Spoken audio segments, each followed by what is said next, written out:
యావత్తు తెలుగు ప్రజలకు, దేశ ప్రజలకు, ప్రపంచ మానవ జాతికి జగద్గురువులు, కాలస్వరూపులు, మహత్పూర్వక అగ్రగణ్యులు, మహారాణి సమేత మహారాజా శ్రీ శ్రీ అంజనీ రవిశంకర్ శ్రీమాన్ వారు ఆశీర్వాదపూర్వకంగా తెలియజేయి పరిష్కారయుక్త దివ్య సమాచారం. మేము చేసిన మార్పు గుండా మీరు బయటకు వచ్చేసేయాలి. ఇంకా దేశ అధ్యక్షుడి దగ్గర నుంచి సామాన్యుడైన నన్ను ఇక్కడ నన్ను దేశ అధ్యక్షుడు ఏకకాలంలో అరెస్ట్ నుంచి బయటకు వచ్చేయటమే మహత్తర అవకాశం. మధ్యలో అందరూ ముందుకు బయటకు రావడానికి వీలవుతుంది.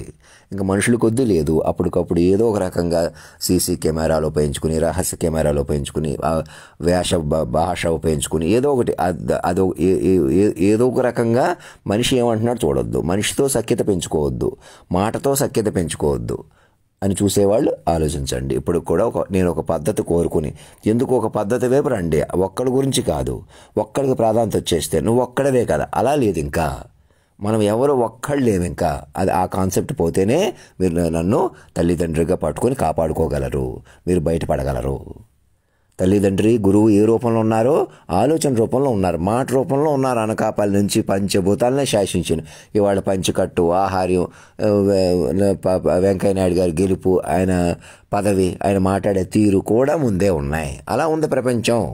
మీరు ఏదో ఒకటి చేసేయటం వల్ల, ఏదో ఒకటి చెప్పటం వల్ల, ఎలాగన్నా భయపెట్టేయటం వల్ల, అటు నుంచి అటు ఇటు చేసేయటం వల్ల, బమ్మిని చేసేయటం వల్ల, దృశ్యాన్ని, పాటల్ని, రహస్య పరికరాలని, కాల్ డేటాలను ఉపయోగించుకుని అలాగంటే ఇలాగంటే అలాగ చెలగాట మనుషుల్లాగా ఎవరో ఒకరిని అరెస్ట్ చేసేద్దాం, వాళ్ళు ఏదో ఒకటి చేసేద్దాం, ఇలా అరాచకం మాయ వదిలేసేసి అలా మనుషులంటే అలా మనలేరని తెలుసుకోండి. నేను ఒక్క మనిషిని ఇలా డీల్ చేస్తున్నానంటే నా ధైర్యం ఏంటి, నా పద్ధతి ఏంటి చూసుకోండి. ఇప్పుడు కూడా నేను వాక్ రూపంలో ఉన్నాను అని పట్టుకుంటేనే పట్టుకోగలరని తెలుసుకోండి. అలా పట్టుకోకే ఇంత అరాచకం మాయ పెరిగిపోయిందని తెలుసుకోండి. ఇప్పటికైనా నన్ను వినకూడదని కొన్ని నిర్ణయానికి వచ్చేసి మనిషే కదా, ఏదన్నా మనిషే కదా, మనిషి కాదు, మనుషులు ఎవరూ లేవు నాతో సహా. నేను అంతకన్నా నువ్వే మనిషివే కదా, నేను నీకన్నా బలమైన మనిషే కదా. ఎవరున్నారు? ఏ బలమైనవాడు ఎవడో లేడు.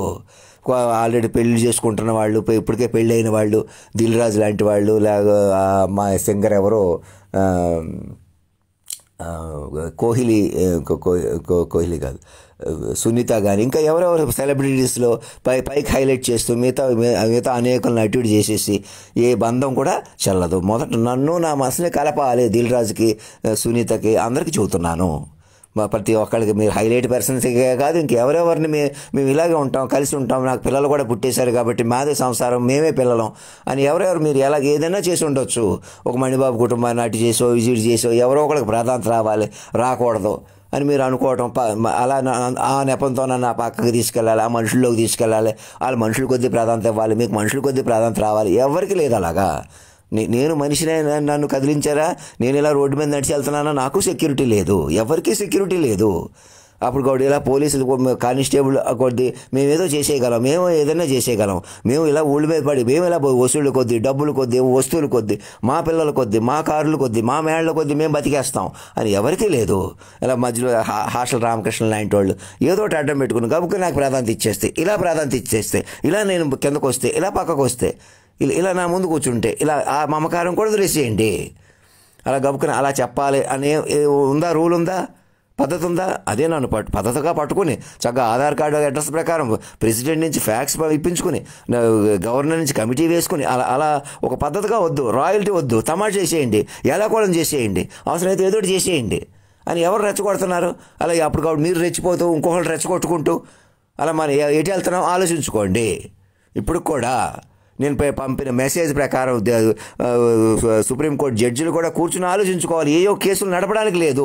మాకు అలా కాదు, మంది మీద బతికితే చాలు, లోకంలో బతికేస్తే చాలు కాదు, లోకాన్నే బతికించాలి.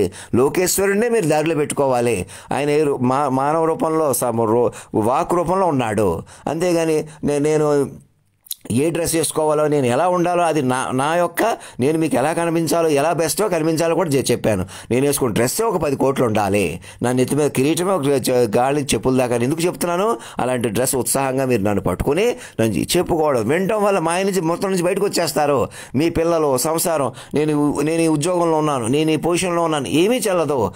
నాకు ఇన్ని కోట్లు ఉన్నాయి, నేను ఇలా పెద్దోడిని అయిపోదాం అనుకుంటున్నాను, నేను తాతని అయిపోదాం అనుకుంటున్నాను, నేను తండ్రిని అయిపోదాం అనుకుంటున్నాను, నేను పెద్ద మేధావిని, గురువుని, అని ఎవరూ లేరు అలాగా. చాగంటి కోటేశ్వరరావుకి, గరికపాటి నరసింహరావుకి అందరికీ చెప్పండి. నేను చంద్రబాబు నాయుడు, నేను వాళ్ళంత ఎక్స్పీరియన్స్ ఉంది, నేను తలుచుకుంటే ఏదైనా చేసేయగలనని నారా లోకేష్ అలా మాట్లాడటం, మేము తలుచుకుంటే మీరు రోడ్డు మీదకి రాగలరా అన్నట్టు మాట్లాడటం, పోలీసులు ఏదో చేసేస్తున్నారంటాం. వ్యవస్థను ఉపయోగించుకుని ఇష్టం వచ్చినట్టు మేము వ్యవస్థను కాపాడేస్తాం. ప్రజా పాలకులు మేము తండ్రి తర్వాత కొడుకు ఉన్నాం, మాదే భవిష్యత్తు, మాదే లోకం. అవసరమైతే జూనియర్ ఎన్టీఆర్ని ముఖ్యమంత్రిని చేస్తాం, ఏదో ఒకటి హడావిడి చేస్తాం, ఏదో ఒకటి చెప్తాం, ఏదో ఒకటి చేస్తాం. ఎవరు బతకలేరు అలాగా. ఇప్పుడు ప్రతి క్షణం చచ్చిపోతున్నారు, మొత్తం లోకాన్ని సూర్యుడికి భిన్నంగా తీసుకుపోతున్నారు. ఇది మాకు ఇక్కడ జరుగుతుంది కదా, మేము ఇలా రెచ్చిపోతాం.